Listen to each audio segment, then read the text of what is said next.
నమో వెంకటేశ.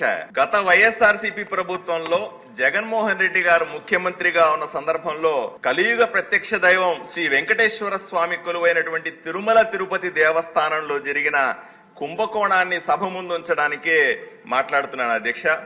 ఇది ఏప్రిల్ 29, 2023 సంవత్సరం. భక్తులు విశ్వాసంతో హుండీలో వేసినటువంటి కానుకలు లెక్కించేటువంటి పరకామణిలో పెదజీయర్ మఠం గుమాస్తా రవికుమారు 112,100 విలువైనటువంటి దాస్తూ దొరికిపోయాడు అధ్యక్ష.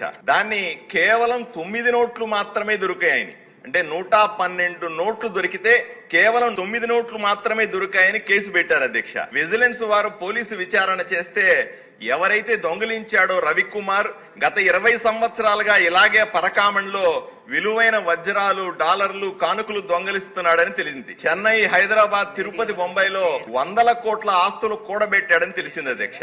ఇక్కడే అప్పటి ప్రభుత్వ పెద్దలు ముఖ్యమంత్రి జగన్మోహన్ రెడ్డి గారు కానీ అప్పుడు టిటిడి చైర్మన్ గా ఉన్నటువంటి భూమన కరుణాకర్ రెడ్డి దోపిడీకి తెల్లేపారు అధ్యక్ష. రవికుమార్ అనే ఎవరైతే దొంగతనం చేశాడో అతన్ని భయపెట్టి లొంగ తీసుకున్నారు. 100 కోట్ల విలువైన ఆస్తులను తమ బినామీల పేరు మీద దోచేశారు అధ్యక్ష. అనుమానం రాకుండా ఒక నాటకానికి కూడా తెరదీశారు అధ్యక్ష. కరెక్ట్ 19వ తారీఖు మే 2025 దొంగతనం జరిగిన 20 రోజుల తర్వాత రవికుమార్ కుటుంబ సభ్యుల పేర్ల మీద ఉన్నటువంటి సుమారుగా 14,43,00,000 డాక్యుమెంట్ వాల్యూ ఉన్న స్థిరాస్తులని తిరుమల తిరుపతి దేవస్థానానికి బదిలీ చేస్తూ దాన్ని స్వీకరించమని ఉత్తరం రాశారు అధ్యక్ష.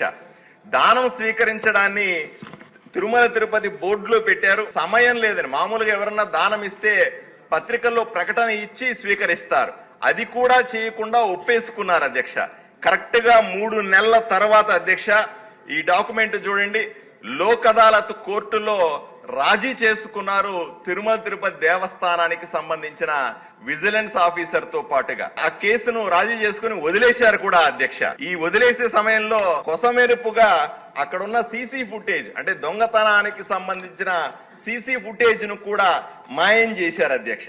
ఇక్కడ రాజీ చేసే సందర్భంలో విజిలెన్స్ ఆఫీసర్ స్పష్టంగా పై అధికారి రాస్తారండి, తిరుపతిలో ఏవైతే ఈ రాజీ చేసుకుంటున్నామో దీనికి పోలీసు పెద్దల ఒత్తిడి ఉంది అని రాస్తారు. Vigilance officer stated that under the extreme pressure from the police ఈ efforts to compromise in the court of law అంటారు. అంటే ఎవరు రాజీ కోసం ఒత్తిడి చేశారో పోలీసు వైపు నుంచి ప్రజలకు తెలియాల్సిన అవసరం ఉంది అధ్యక్ష.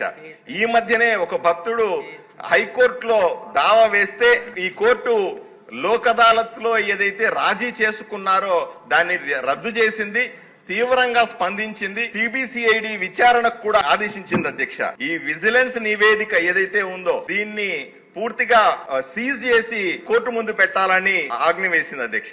ఎవరైతే భక్తులు కానుకలు ఇస్తారో వీళ్ళ భద్రత లేదు అన్న ఆలోచనే ప్రపంచ వ్యాప్తంగా ఉన్న కోట్లాది భక్తులకు తీవ్ర మనోవేదనని గురి చేస్తుంది అధ్యక్ష. అదే విధంగా ఇక్కడున్న శాసనసభ్యులందరూ కూడా స్వామివారి భక్తులే. తోచిన కానుకలు మేము కూడా వేసాం. అది దేవుడికి చేరలేదు అంటే ఎంత దారుణమో ఆలోచన చేయాలి.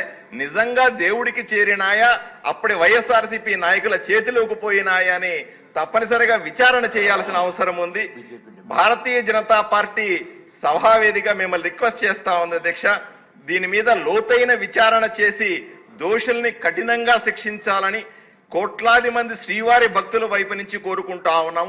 ఇటువంటి సంఘటనలు పునరావృతం కాకుండా భక్తుల మనోభావాల్ని కాపాడాల్సిన బాధ్యత కూడా మనందరి మీద ఉందని విజ్ఞప్తి చేస్తా ఉన్నాను అధ్యక్ష.